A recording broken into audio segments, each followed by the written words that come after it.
Hey everybody, we're nearing the end of 2024. What a journey it has been. One of the biggest videos that we had done was December 2022, and I believe that's when we had like our first big canvas video. So we're 2 years into the journey that is figuring out how to apply this technology to the creative process, and it has been fun. Today, we are going to dive into the canvas and specifically focus on using values. So we're just going to talk about how you can use that mechanism as a useful tool. We've covered this somewhat in the past, but we're going to talk about a couple of other ways that you can do lighting and control contrast and things like that just using the tool. So we'll dive in, we'll play around a little bit, we'll answer questions, and then if we really have, too much free time, we'll play around wildly and do some fun stuff.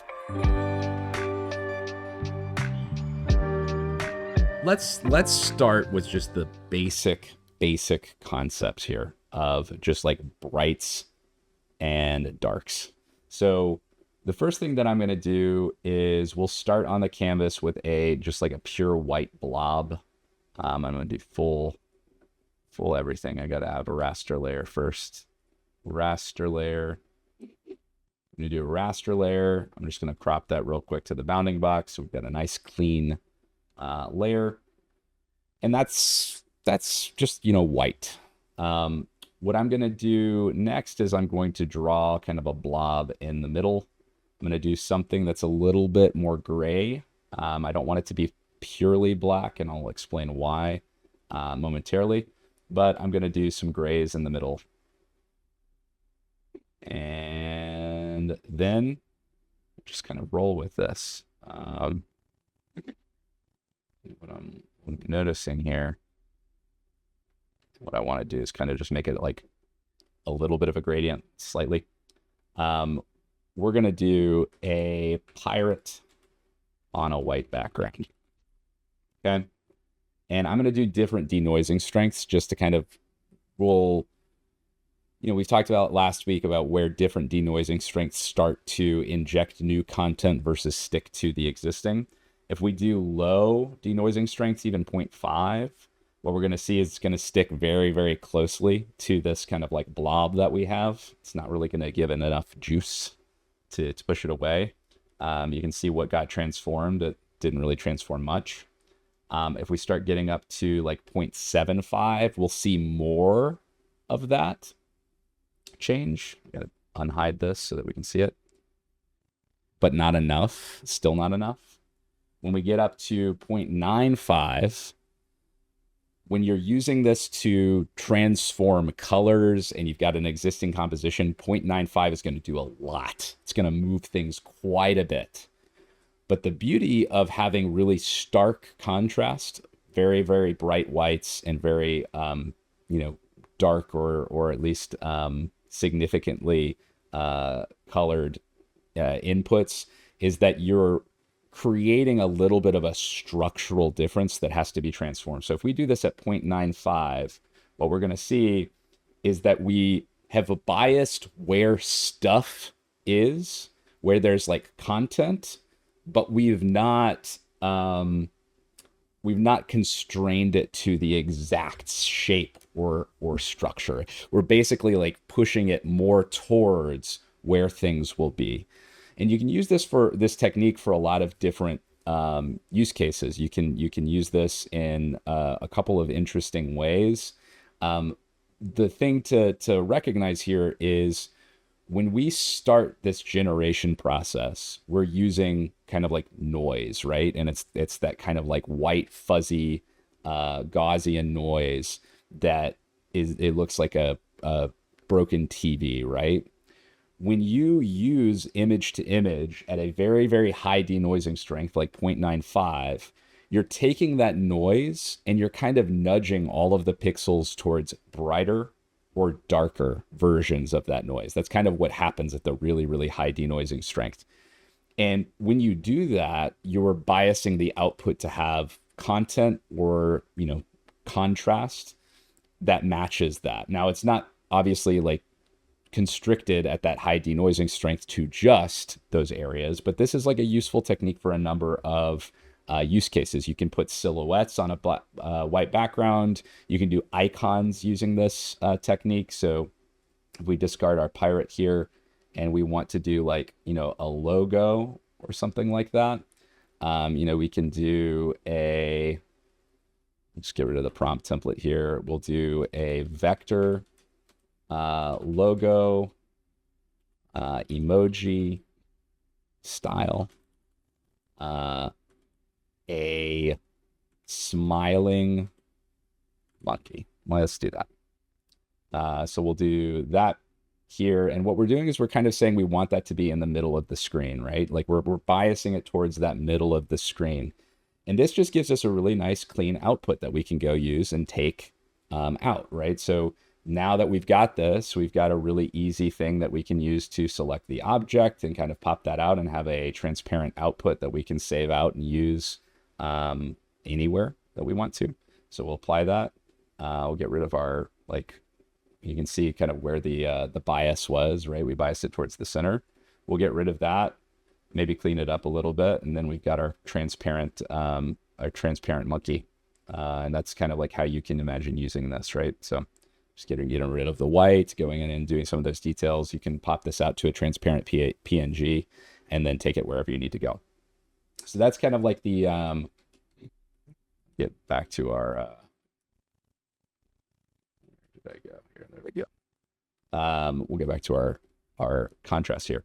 So this is kind of like the base technique, right? Of I just want something somewhere and I'm going to do really high denoising strength and do really high contrast. Now, if this is not a significant contrast, if we've got, let's just do this, we're just going to do something like this. We'll go back to our pirate on a white background. And I'll do my concept art again. So we don't have that very clear distinction. I'll turn my seed onto random just so we can have that. And I'll do 3 variations.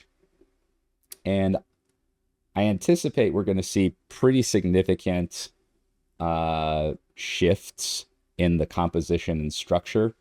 And that's primarily because we're not telling it anything. We're not giving it any guidance. We're kind of like nudging it in all directions at the same time. There's no contrast in the values. And that's the key takeaway here really, is that when you're doing denoising in this part of the denoising process, big shifts in contrast are ultimately what can carry through to the output.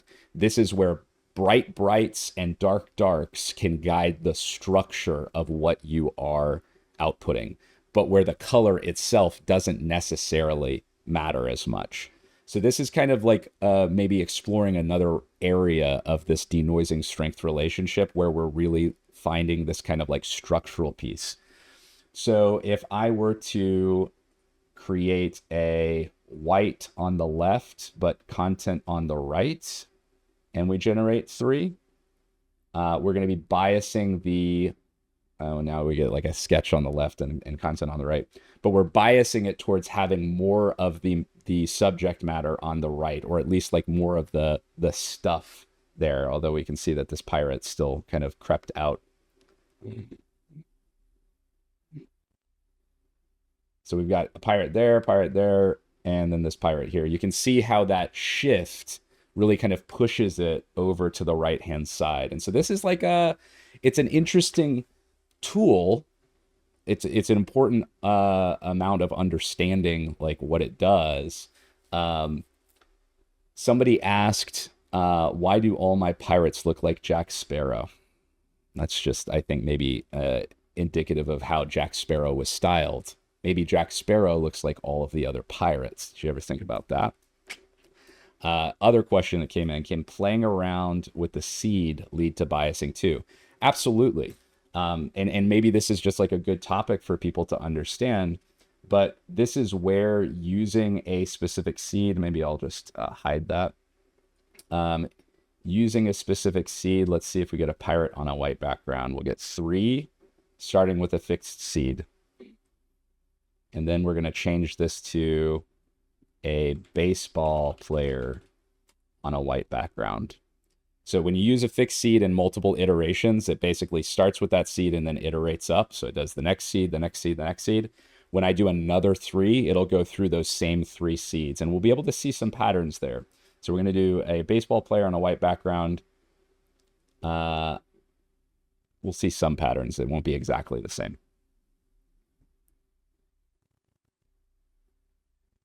I'm also using a work in progress model here, so we've got some like interesting compositions happening. Okay, so let's compare these. So 1, 2, 3, 1, 2, 3, and now I'll showcase a feature that we've got now. Since we always love to do that. I can take each of these and save them out as a new raster layer, so we can compare each of these. So I'm just clicking the 3 dots and saving that out as a raster layer. They're all turned off by default. So what I'll do is I'll turn them on and then move them into their appropriate spot here. This guy over here. This guy on here.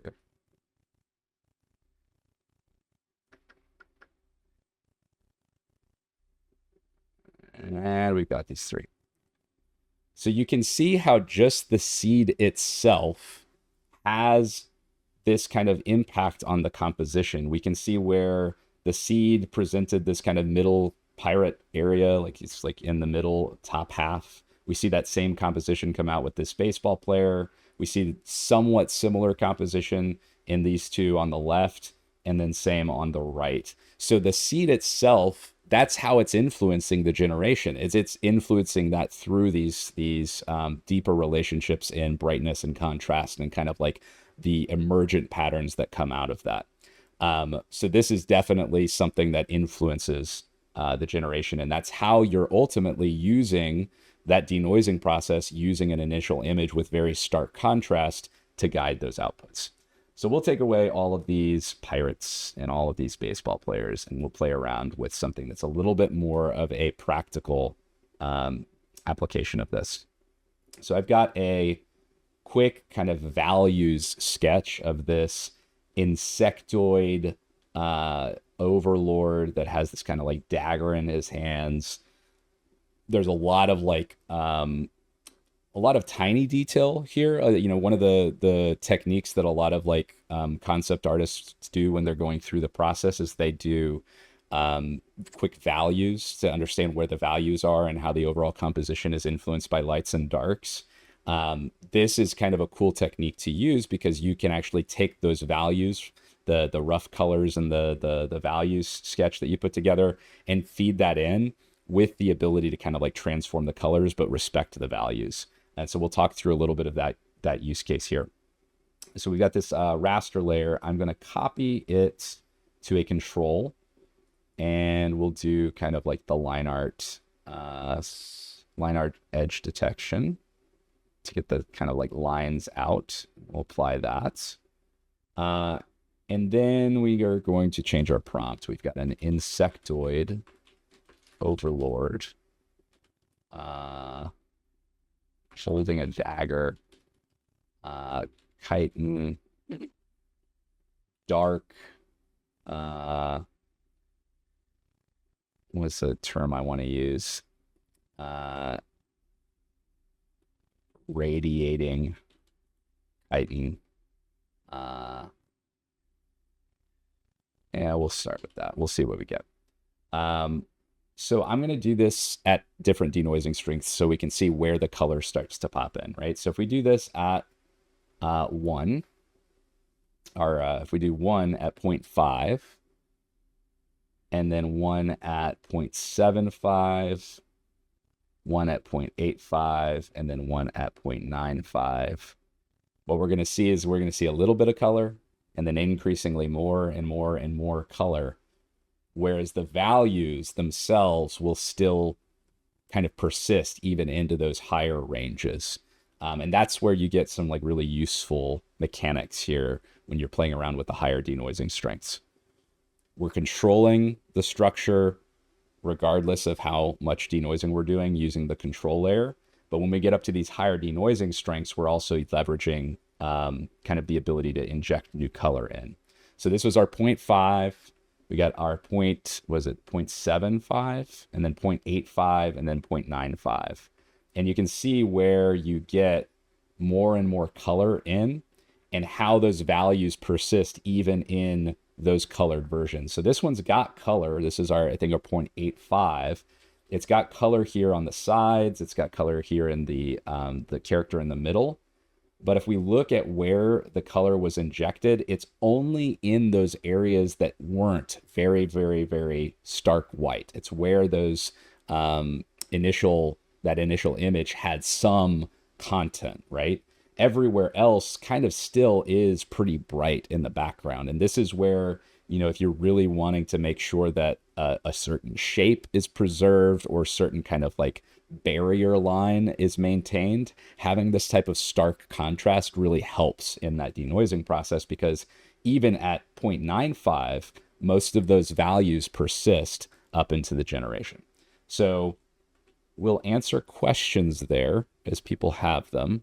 That's kind of like one of the main lessons here. But I think it's a useful tool.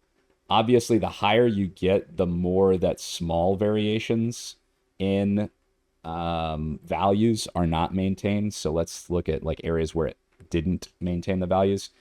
This coloring right here, the before and the after, you can see that it got a lot darker. It kind of like, it overrode the values that were in that initial sketch because it's injecting its understanding of shadows and light and how that would actually play out. And so that's why it gets a little bit shadowed there. It does a highlight here on the right. The left-hand side is more shadowed. It's going to override certain things to make the image coherent. We want that to an extent. We want it to do that for us. But what it's not able to do is really override this white area as much. How would you color or inject more color guidance into the higher denoise strengths? So right now, this one is just kind of giving random colors. What if you wanted specific ones?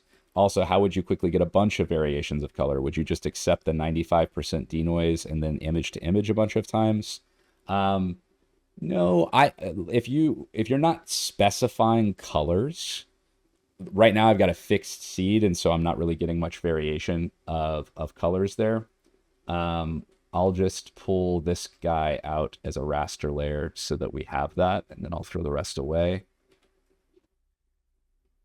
So this is our 0.95 on this fixed seed. If we do 0.95 with 3 variations on different seeds, it's going to come up with different colors every time. Now, those colors are biased by the words that we've chosen.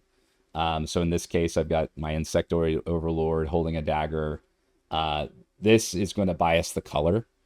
If I use the techniques we talked about last week, like IP adapters with color palettes, if we use prompts that give color, if we use a tile control net, but all of those things can give us some color. So we'll play around with those momentarily. But you can see without doing anything, just generating more images without specifying colors just gives me variations. And some of these are pretty cool. I like this one particularly. This one's maybe my favorite of these. So I'm going to save that one out as a raster layer, just because you always save what you like. And if I liked something, let's say, for example, I like this helmet, but I like the body of the other one better, I'm going to save both of those out as raster layers. And then what I'm going to do is we're going to maybe move this layer up, and I can either right click and move it up, or I can drag it and move it up. But I'm going to erase this helmet, right? So I can get that other helmet. Maybe some of these, like the top part of this area over here. Maybe I like these like horns and this pauldron and the wings, and I want to pull those out. Right there. So I'm kind of pulling both of those generations and merging them together to get this overall result of what I liked and what I maybe didn't like from the other. And that's like one technique you can do. You can then like in paint over them if you like want to merge 2 colors together.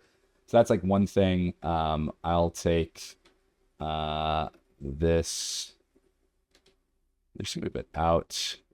Move our cutout over here too. If I wanted to guide the color of this more heavily, we can do some fun stuff. There's a couple of different ways we might do it. We could actually go in and color this. We talked about that last week. I don't want to do a whole nother like image to image like tutorial, because we talked about like image to image in color last week. But you could go in and manually add raster layer if you wanted to, instead of just doing a rough values, you could do a rough color and have this colored and do some like levels and stuff in whatever image editor you're using. What we'll talk about today maybe is just using the prompt itself. So we'll do like red armor. I'm just gonna you use something as light as red armor. It's gonna start coloring everything. So this is gonna be largely red, I anticipate. That's one way to do it, is just with words, right? That's obviously going to bias it towards just kind of like inject this color everywhere, right? It's just massive. You can also do this with regional guidance. So we talked about regional guidance with like images last week. In this case, we'll just do, and I may need to like up weight or down weight some of these, but we'll try some stuff. So I've got red and green. I'm going to change the color of the regional guidance mask just to match this. And maybe I'll do like a different fill style as well, just to give us some visual distinction. So we'll do red on this part here. And this part down here. And then we'll do green everywhere else, right? So green. We'll just see what we get with that. Now, obviously, if you've got a picture's worth 1,000 words. You can get much more specific. Red and green is going to be like the reddest and the greenest. And there's still some bleed over that we see. This is where you can get some like,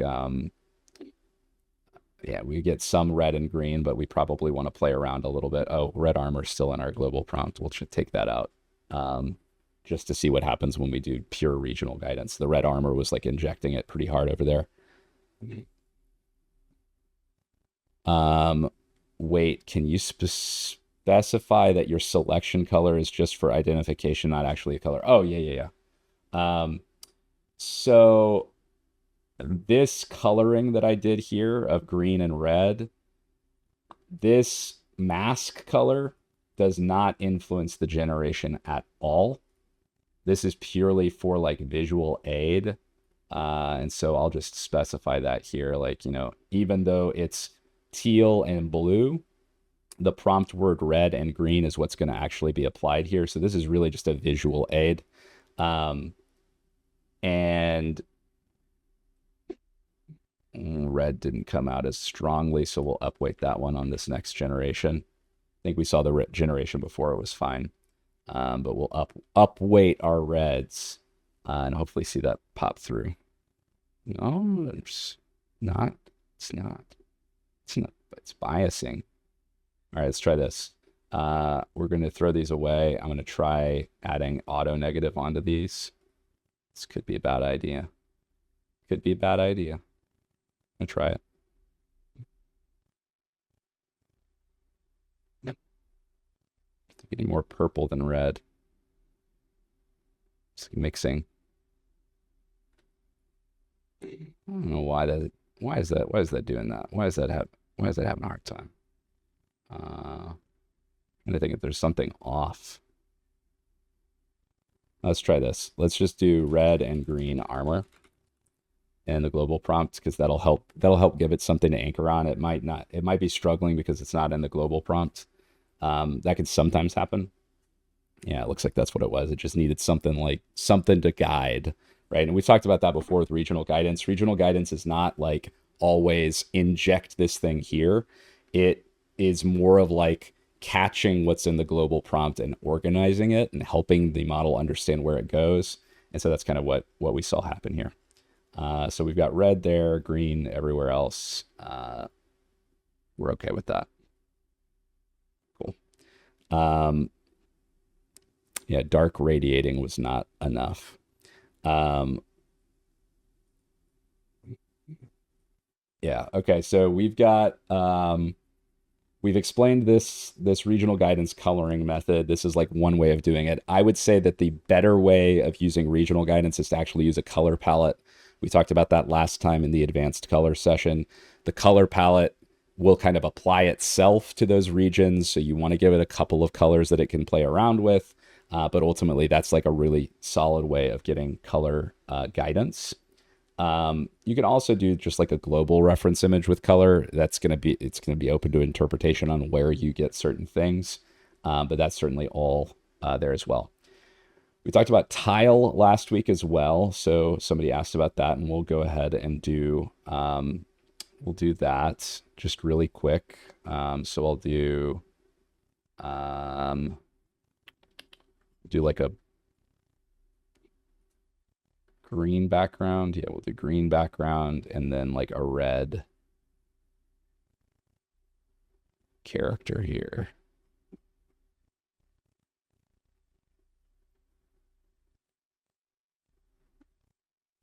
Just putting this stuff in.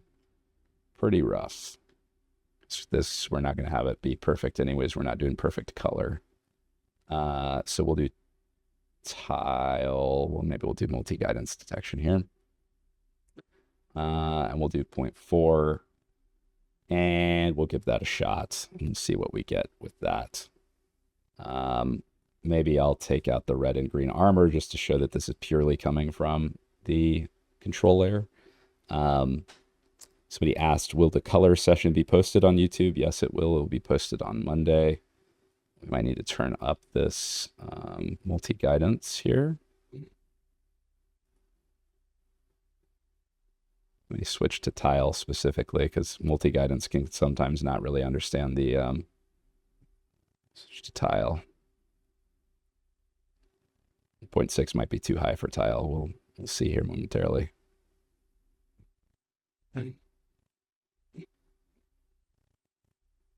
Not too high. So again, this kind of the tile control layer is biasing the color.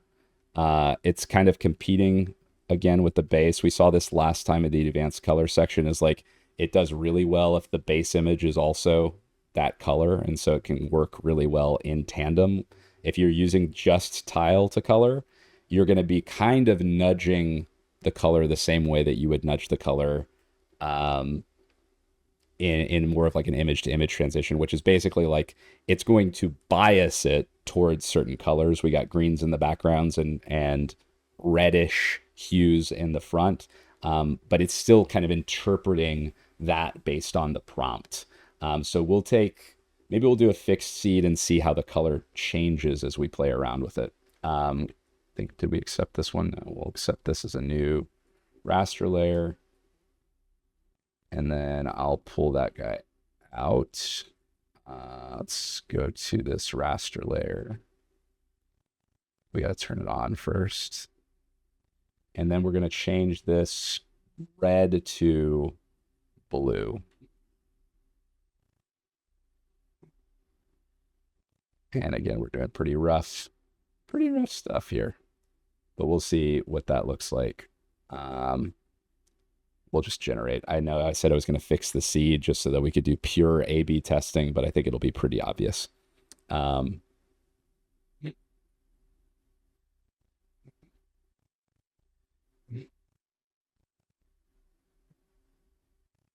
Cool. So we got like a more bluish hued insect overlord.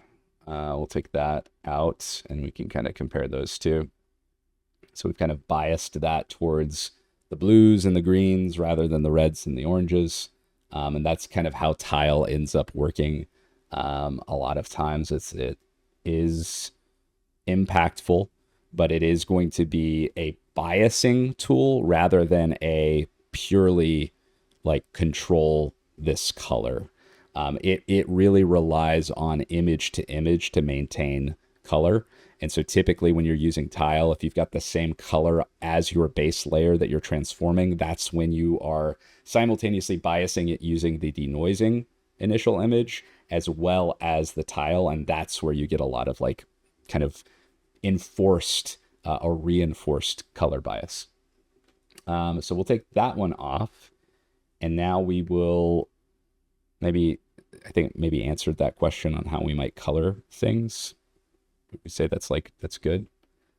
Maybe the last one, I will just pull out an interesting image here for color. Maybe I'll pull out my turkey rhino here as a global reference image.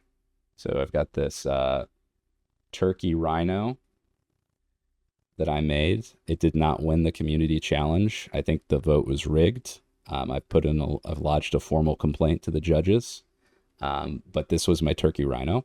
We're going to use that as a global reference image for color, and we are going to apply that to our insect overlord. And this is another way of getting color, right? So we've got all of these different ways of trying to bias it towards the colors that we want. When you use a global reference image, though, it is going to it's got its own discretion. Somebody said, I can't unsee that.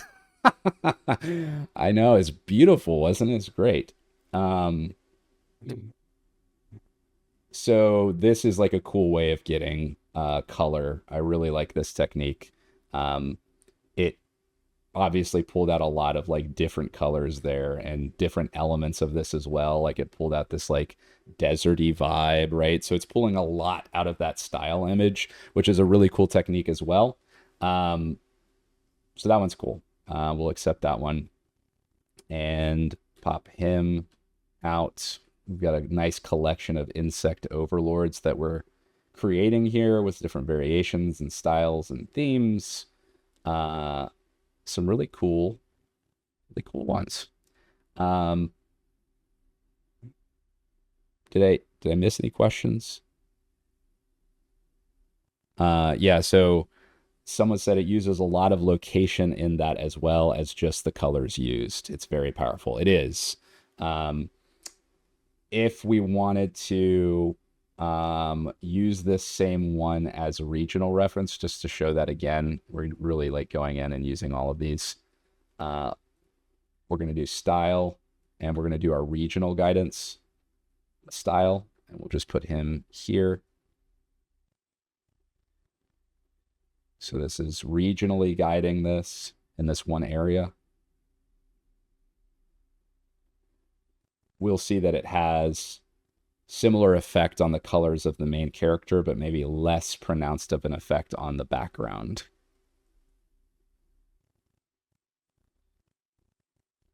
Except take that raster layer and pop him out to compare. So you can see when we had it applied to the entire image, we got a lot of this like the same location of the turkey rhino. You know, we had this like background scene, and it's very deserty. Some of that comes through in this because I didn't have a very articulated regional guidance. But you'll see that there's a lot more like blues and natural lights and things that are not as strictly from that regional reference image. So yeah, that's how we do that. Any other questions on this? Okay. Somebody asked about the color map filter, and I think that we can just kind of show that here. So color map. If you look at this, a filter that you can apply to any image is the color map filter. What that'll do is kind of turn an image into a palletized version of the image. So you can have a really big tile size, really small tile size. this is an interesting way of creating a palette without really strictly adhering to the original image. So you don't have as much getting injected in that's like location vibes. So if we use this and we go back to our global reference image, and I maybe convert this to a global, I guess this will do. Take our bounding box over here. We'll right click, create a global reference image from that. Bring this back over here. So now we've got this style. I'm going to make sure it's not precise just because I don't want it to pick up like the 8-bit look, if you will. But we'll pull this style down to 0.45 or so. And this will bias the colors rather than using like all of the style. It's just using kind of like a generated color palette that you've got. Now, there were in early days of Stable Diffusion, there was a ControlNet that was trained specifically on this color type of concept with like a color palette. That has not been a technique that was like widely used or survived in the SDXL, but it's certainly something that's interesting.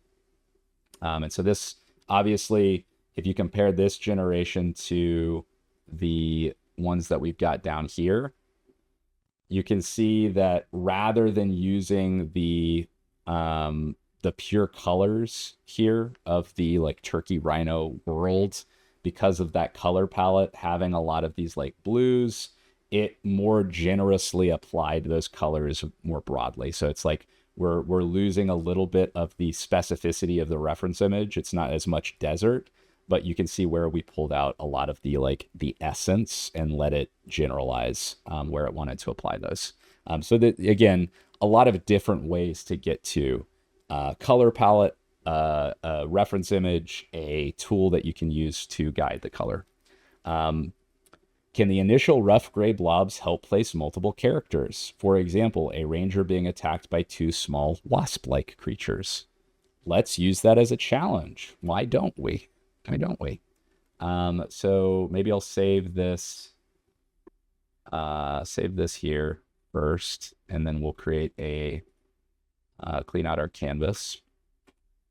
I will give myself a white raster layer. Maybe we'll crop this to the bounding box. Make sure I got all of that there.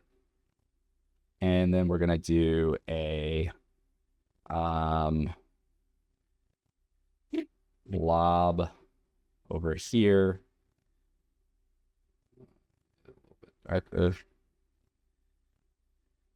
And then, you know, wasp-like creature 1, wasp-like creature 2. Maybe, you know, some like arms outreach, so we can kind of see that. We're imagining that. Now, could I do a better rough in? Sure, but we're just doing blobs. We're going to do blobs. What I'm also going to do is I'm going to say a man in a flannel shirt being attacked by 2 wasp-like monstrous creatures. What I am also going to do is I'm going to regional guidance this. So I'm going to do man in a flannel shirt. And I'm going to do that right here. Do another one, which is like wasp-like creature monsters. Do that there and there. I don't know what we're going to get. This is the fun of studio session, is you throw stuff at me, and I don't know what we're going to get. But I am hopeful. I'm optimistic that we're going to get a man in a flannel shirt being attacked by 2 wasp-like monstrous creatures.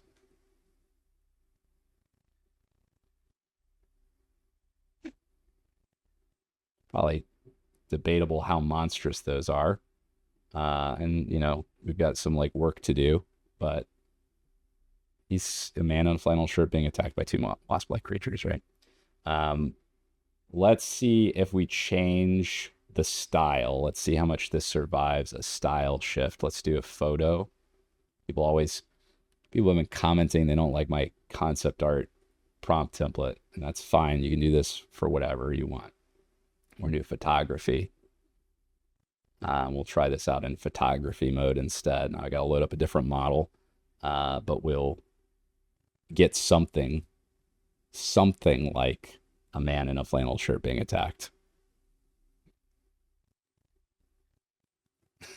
I don't know what that is.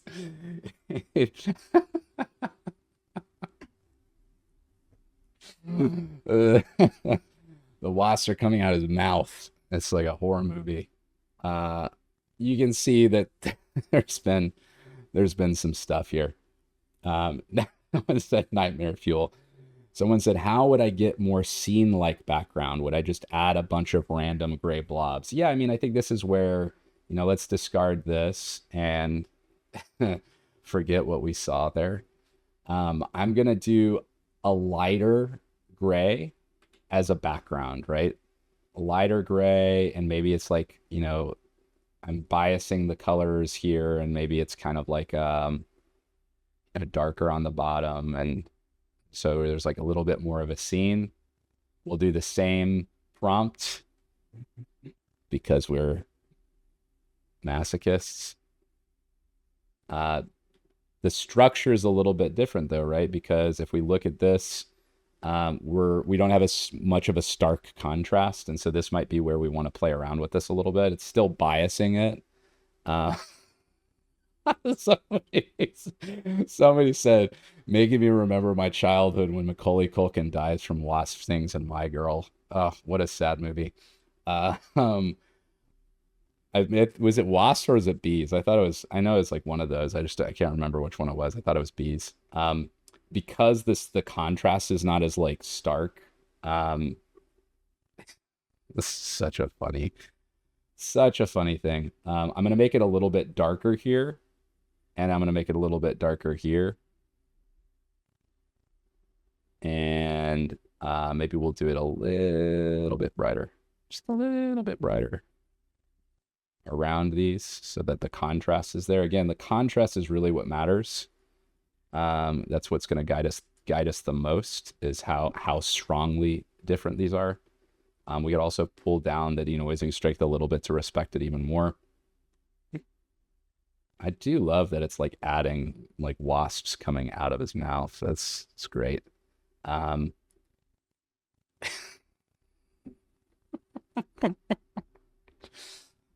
somebody said we could auto negative the wasps. We'll do that. We're just getting all the different variations of this nightmare fuel. I hope whoever was like angry that we don't do photorealism is now happy.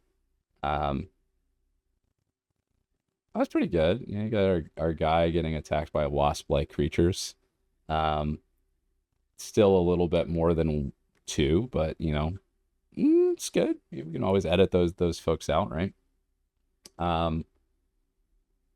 This is like for those of you out there who are creating graphic design for pest extermination companies, we've just given you the answer to all your challenges. Now you got ads for days. So if I saw this, I would definitely buy. It's great. So that's how you bias it. So yes, you can use it for different structures. Obviously, if you've got let's do something that's maybe a little bit more like on the rails. We'll cover this up with white, and we'll make this a tower of glass. And we'll say, a tower of glass on a cliff looking over the sea. And this is going to bias it towards there being some sort of tower over here. It's going to give us a little bit of structure. Now we've got some control and compositional guidance that pulls this out. That's kind of cool, like interesting effect. It looks kind of like a tilt shift kind of effect a little bit. But you get the idea of like, the darker the areas at this in this tool, the more you're kind of like biasing it towards something being there versus lighter areas or background colors off in the distance. the reason why this is incredibly important to understand is because this is true whether you're trying to use it like this as a tool or whether you're just using an initial image, right? Whatever you're using, when you get into this range of the denoising strength, you're giving more and more control over to the model to reinterpret the content. But at these higher strengths, that's still going to be biased towards these values, right? You're still guiding it towards those things.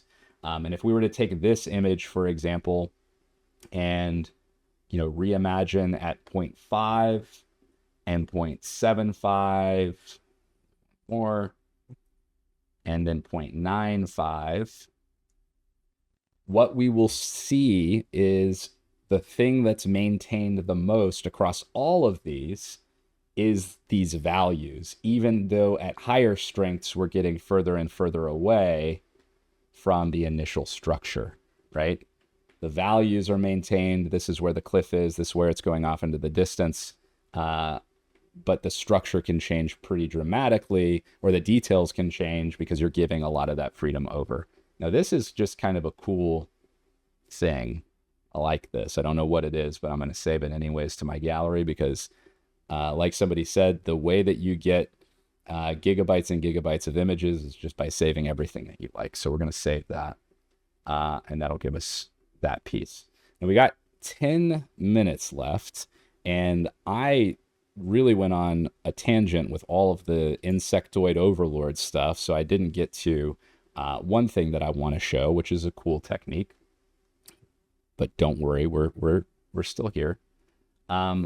I am going to delete out all the background layers here, and I am going to delete out our regional guidance. I'm going to convert this to a control layer, and I'm going to use the Union Pro model.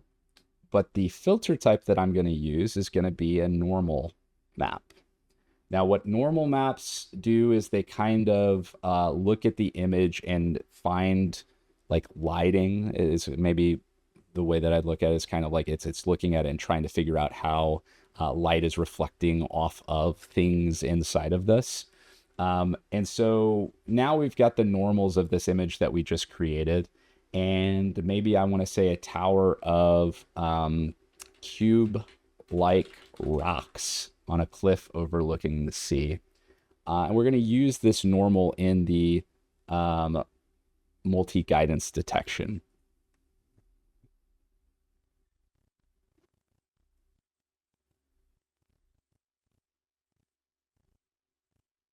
Someone asked when we browse. I'm trying to understand some of the questions that just got asked, and I'll ask for some more clarification here momentarily. I think it might have pulled in the lighting from the that glass, and so that's why we're seeing the lighting in here actually work out that way. But this didn't have an initial image. Remember, this is just the control layer itself. And what it's doing is it's looking at the lighting, it's looking at the scene, and it was able to pull this out without us having a control or a raster layer, without us having any kind of like a bias towards the colors. It's purely basing this on the control image itself. So the normals are really interesting because they help you guide that that lighting. You can pull in normals from other tools that you're using. It's an interesting way to guide this. And it's really fun, it's really fun to use that as a tool. Could we also do some other stuff with it? Sure. Let's see if we like trying to figure out how we can get this to be a little bit more, give another example here. Maybe I'll do this one. This one's fun. So this is one of my favorite pieces of art that I've done. It's called a ramen bowl. We're going to use it, and we're going to take the normals of it, right? So we've got the normals here, and what we're going to do is we're going to say a meatball sitting in a bowl of spaghetti at a bowling alley. That's what we're doing. Somebody said worms, not spaghetti, and a bowl of worms at a bowling alley. Okay. Oops. Do another one. We'll do another one. Now, one thing that I'll call out is that the multi-guidance Union Pro model is not. Oh, I love this. I love this. Nightmare Fuel Part 2.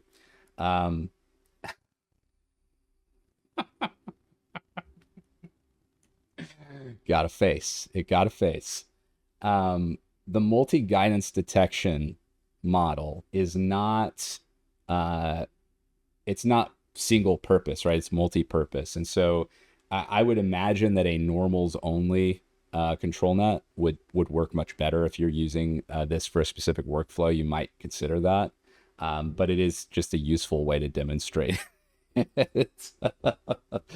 Someone said sad meatball. This is what you get when you ask for worms in your bowl instead of spaghetti. Spaghetti looked nice, worms less so. But you can see how it pulled out a lot of the elements from that image. Somebody said save it. All right, we'll save it. Let's save it. Somebody said make the meatball Will Smith. We'll focus on this meatball and we'll give him one last face. I know Glimmer right now is kind of like covering his face that we're focusing on this at all. But I'm having fun. Meatball with face. Sitting in a bowl of worms. And we're gonna, reimagine that face just a little bit.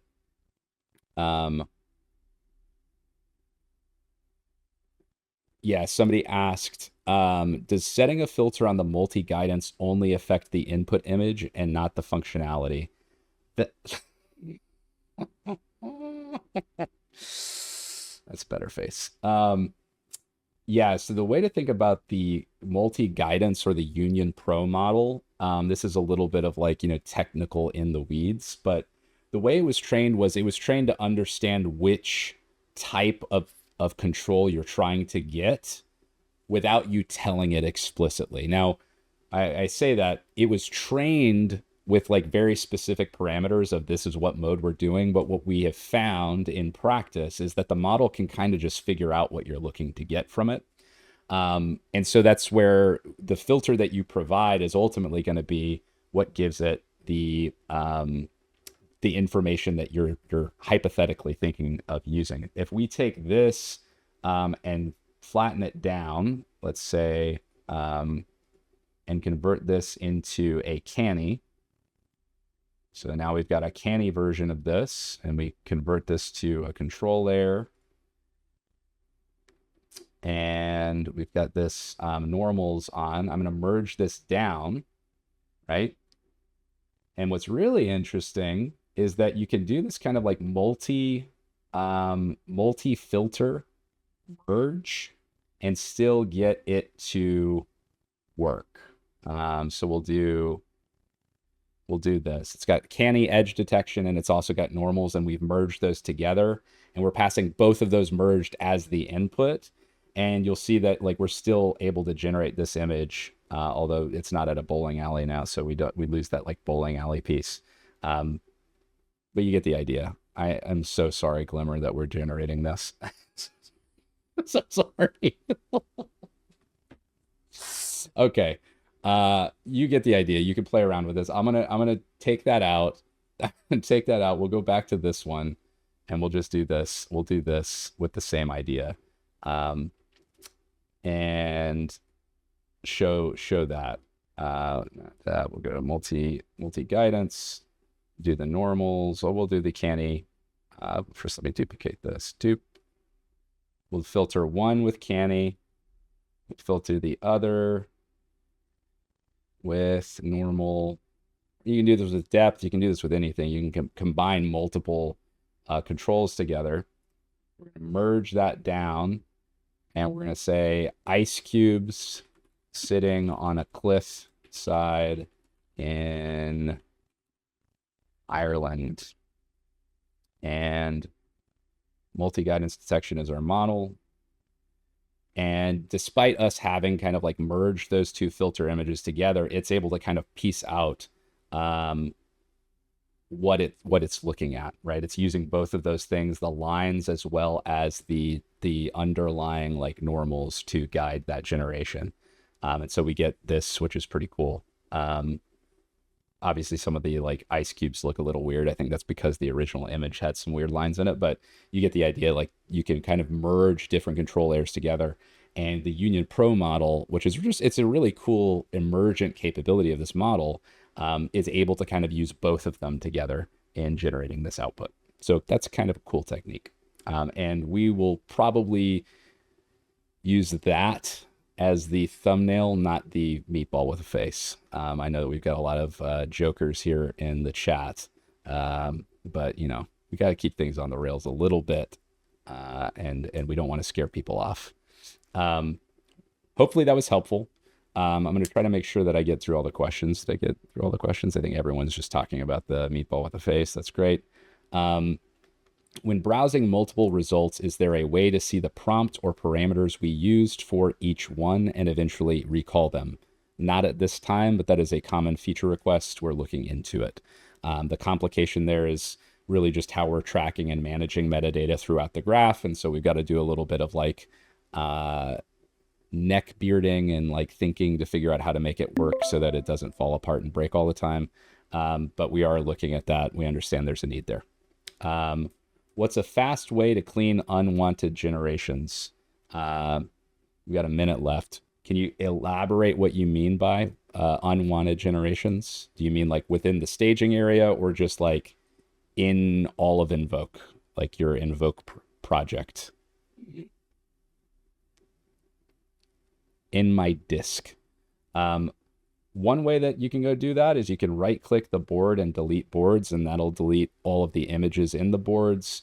If you've got a lot of, if you're running this locally on the community edition and you have a lot of space that you've used storing all the intermediates, going to your settings and clearing those out will remove all of those files. You will lose some metadata though. In your other images, or your canvas generation specifically, if you were relying on those images, layers, and reference images, those will get deleted if you clear your intermediates. If you're on the hosted version of Invoke, that's just all maintained for you. You never have to worry about that. But if you are clearing those intermediates out locally, you will lose some of that metadata. Glimmer says, before we close, last most important piece, make sure to like and subscribe on YouTube, everybody. That's if you haven't GitHub starred us, give us a GitHub star. If you want to follow us on LinkedIn, we got LinkedIn. Do all of the things. Did I miss anything, Glimmer? What else we got to do? Subscribe to our newsletter and pamphlets. And then give us a nitro boost. Send us a cup of coffee. Whatever you want to do. Your support is valued. We'll call it there and thank everybody for coming. We'll see you next time. Bye.